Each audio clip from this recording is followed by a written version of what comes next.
Okay, let me give you a quick overview of the anchored VWAP indicator for MT5.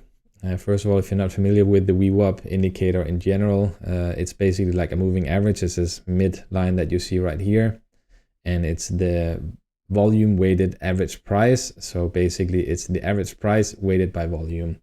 So you will see the calculations on how it's calculating the average price of this entire price move from where it starts is weighted by volume. So higher volume bars have more significance in the calculations than these low volume bars. How you typically see it is exactly like here, that it's starting from the beginning of a session. So this is midnight. We're on the 1 minute Euro USD chart right now. And then it basically just draws the center line plus the standard deviations on top and at the bottom. So again, like these upper lines, this is the first standard deviation, there's a second standard deviation. It's similar to how you know it from Bollinger Bands. So you have in Bollinger Bands, the 20-day moving average as default, and then you have the second standard deviation on top to sort of show dynamic support and resistance on the outer edges of the average price. But what makes this different than most VWAP indicators, so this is typically how you see it on TradingView, for example, and many other charting platforms, is that you can use hotkeys to, first of all, let me just remove this one, and then you can anchor either a VWAP with the standard deviation. So like, for example, if you place it down here, you can start it from this price move up, but you can also place, if you take this one away again, you can place just single lines. So I use another hotkey now, and then I'm just using single lines. So that's basically the essence of how it works. And the settings, I can't show that right now because of the recording software I'm using. It only displays here the main chart. But in the settings, you can change the hotkeys that you're using. You can change the colors of the VWAPs. You can change the style, the thickness, if it's dotted, if it's a single line, whatnot. How I like to use it personally is when we see a change in price structure. So for example, let's just say this recent move, like we had the move up, then we make a low here. We don't know if that's now going to change anything. We make a high, they don't take out the previous high, and then they make a new low. So that's like a change in price action, change in direction from a price action point of view. I then like to anchor a VWAP up at the beginning of that move. When we get the retracement back into it, I take the short and I just get out at the nearest support or resistance. So in this case, that would be right down here. I'm not really attempting at seeing the continuation. Obviously that worked out fine here.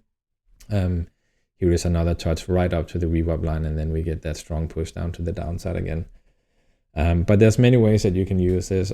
Typically how it is used is like basically to find areas of like when to get in on a pullback.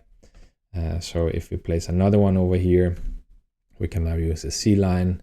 So here's a strong move to the downside. When we then get the pullback back up into the average price, the continuation then starts. The reason for it, a lot of the algorithms that are heavily influencing the market, they are basically when they're waiting for the average price, right? They want to get in at a fair price. They don't want to chase price. So let's just get rid of these here. Let's, for example, see this move here. There's a very strong expansion to the upside. We had a down move.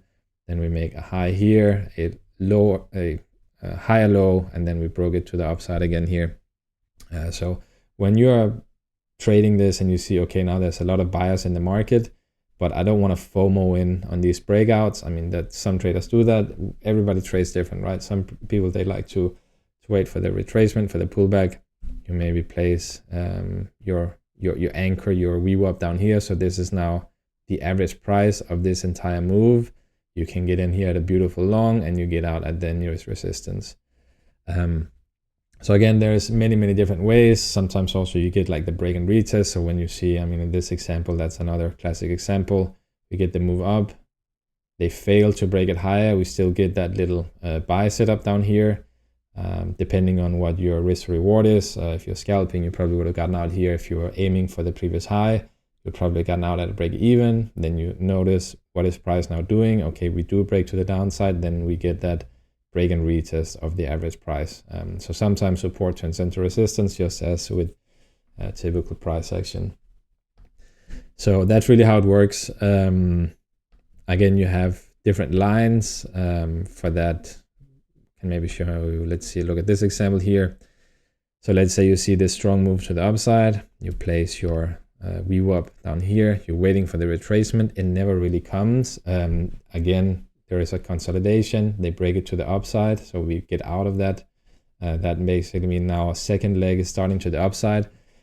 Then maybe you want to place another VWAP. So now I press the C hotkey, I place that from that move where they broke this consolidation, I get the retracement back into it, and then I take that to the upside. I always only take the first touches, so I wouldn't take the second or the third, but that's just how I use it. Again, everybody trades differently, but in this case, this one, the main average price still haven't been touched out, so that's basically right down here. I would take that long and get back up to these this consolidation range here.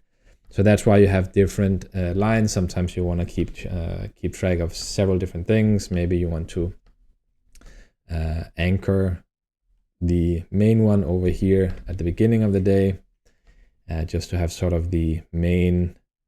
Maybe we can change this.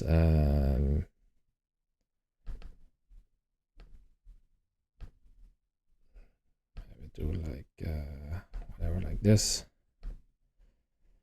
So that then you now just change the color here of the daily VWAP, right? So maybe you want to keep track of that. It very often acts as some kind of support and resistance as well. So when you're coming in over here, you do get a little bounce from the VWAP. We then break it, and here's in this classic example of a break and retest. They just go straight through it, retest it, and then coming back down. So that's why you have different lines. Maybe you want to keep track of several different average prices. So you can use those hotkeys to just place and remove. So that's how it works. If you have any questions, just let me know and I'll get back to you. Take it easy. Best of luck.